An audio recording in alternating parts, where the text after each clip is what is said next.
Hello everyone, আজকে আমি তোমাদের সাথে শেয়ার করব শিমের একটা দারুণ স্বাদের রেসিপি। শিম দিয়ে যে এত সুন্দর একটা রেসিপি হয় সেটা হচ্ছে তোমরা আমার এই রেসিপিটা না দেখলে একটা রেসিপি বানানো যায় জানলে তুমিও অবাক হয়ে যাবে। আজকে ঘরোয়া স্টাইলে বানাবো শিমের একটা রেসিপি যেটা হচ্ছে গরম ভাতের সঙ্গে একদম পুরো পারফেক্ট যাবে। শিম দিয়ে আজ বানাচ্ছি একটা ঝটপট কিন্তু সুপার টেস্টি রেসিপি। তা তো চলো কিভাবে আমি এই রেসিপিটা বানিয়েছি সম্পূর্ণ রেসিপিটা আমি এবার তোমাদের সাথে শেয়ার করব। আর অবশ্যই তোমরা আমাকে জানাবে তোমাদের আমার এই রেসিপিটা কেমন লাগলো। এই রেসিপিটা বানানোর জন্য আমাদের কিছু মশলা লাগবে। আমি নিয়ে নিয়েছি হচ্ছে কাজু, পোস্ত, সাদা সর্ষে, কালো সর্ষে আর তার সাথে হচ্ছে তিল। আর এদিকে আমি নিয়ে নেব হচ্ছে কাঁচা লঙ্কা। ঝালটা তোমরা তোমাদের প্রয়োজন অনুযায়ী দেবে। এদিকে আমি দেখো শিম নিয়ে নিয়েছি। শিমগুলোকে ভালো করে কেটে আমি পরিষ্কার করে নেব। আমার শিমগুলো যেহেতু বড় আমি হচ্ছে আর শিমটা কেটে মাঝখানটা একটু ভালো করে চেক করে নেবে যে এর মধ্যে কোনো পোকা আছে নাকি।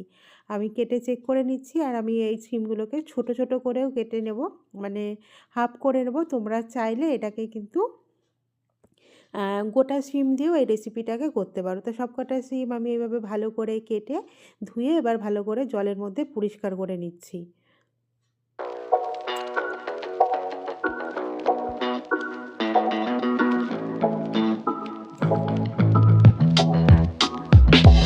এবার আমি মশলাটা তৈরি করে নেব। মশলা তৈরি করার জন্য আমি এখানে যে মশলাগুলো নিয়েছিলাম সেগুলোকে সব হচ্ছে শুকনো খোলার মধ্যে শুকনো মিক্সিতে একটু ভালো করে গুঁড়িয়ে নেব। কাজু, পোস্ত, সাদা সর্ষে, কালো সর্ষে আর নিয়েছিলাম হচ্ছে তিল।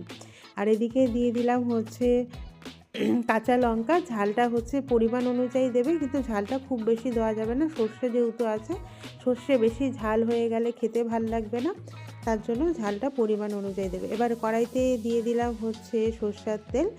তেলটা আমার ভালো করে গরম হয়ে গেছে। এই তেলের মধ্যে আমি দিয়ে দিচ্ছি কালো জিরে।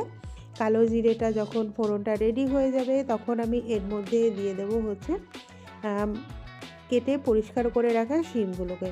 আমি হচ্ছে শিমগুলোকে দু টুকরো করে দিয়েছি। তোমরা চাইলে গোটা শিমেও রেসিপিটাকে করে নিতে পারো।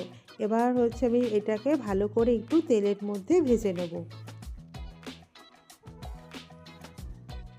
শিমটাকে ভাজার সময় আমি এর মধ্যে দিয়ে দেবো পরিমাণ মতন লবণ, আর তার সাথে দিয়ে দেবো হচ্ছে হলুদ। লবণ আর হলুদ দিয়ে শিমগুলোকে আমি হালকা করে ভেজে নেব।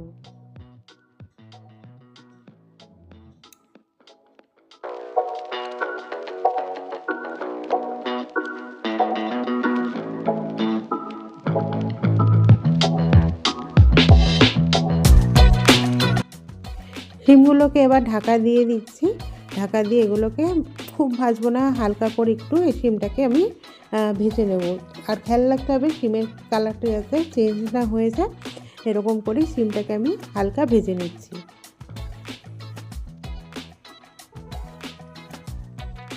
ফ্রেন্ড, তোমরা কে কোথা থেকে আমার রেসিপিটা দেখছো অবশ্যই আমাকে কমেন্ট করে জানাবে। আর আমার রেসিপিটা ভালো লেগে থাকলে আমার চ্যানেলটাকে একটু লাইক করে দেবে। আর হচ্ছে চ্যানেলটাকে একটু সাবস্ক্রাইব করে দেবে কেউ নতুন ভিজিট করে থাকলে। আর হচ্ছে রেসিপিটাকে একটু শেয়ার করে দেবে। শিমগুলো আমার হালকা করে ভাজা হয়ে গেছে। এবার এগুলোকে আমি একটা পাত্রের মধ্যে নিয়ে নিচ্ছি।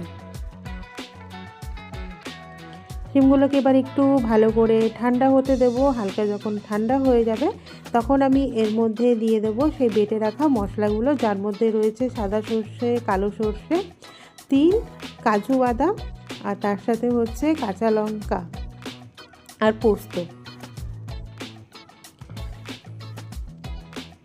আর এই মশলাটা বাটার সময় আমি এর মধ্যে সামান্য একটু লবণ দিয়ে নিয়েছিলাম। সর্ষে অনেক সময় হচ্ছে বাটলে তিতো হয়ে যায়, ওর জন্য আমি এর মধ্যে সামান্য লবণ দিয়ে দিয়েছিলাম।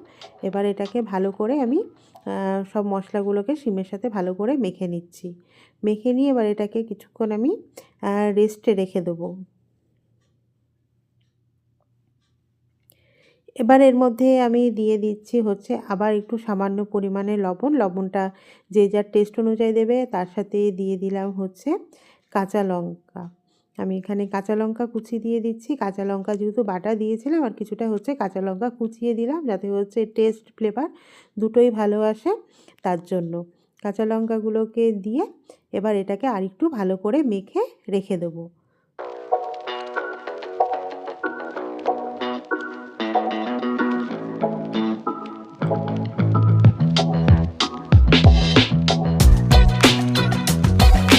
সাথে আমি কিছুটা দিয়ে দিলাম হচ্ছে, যেহেতু নিরামিষ রেসিপি, এর মধ্যে কিছুটা আমি চিনি দিয়ে দিচ্ছি।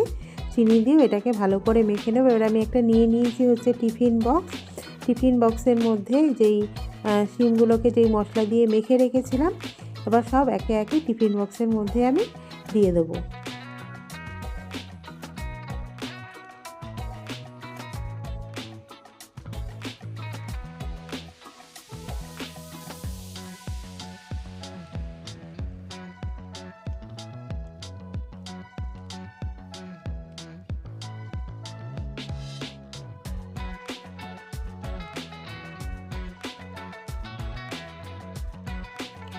সব উপকরণগুলোকে আমি টিফিন বক্সের মধ্যে দিয়ে দিলাম।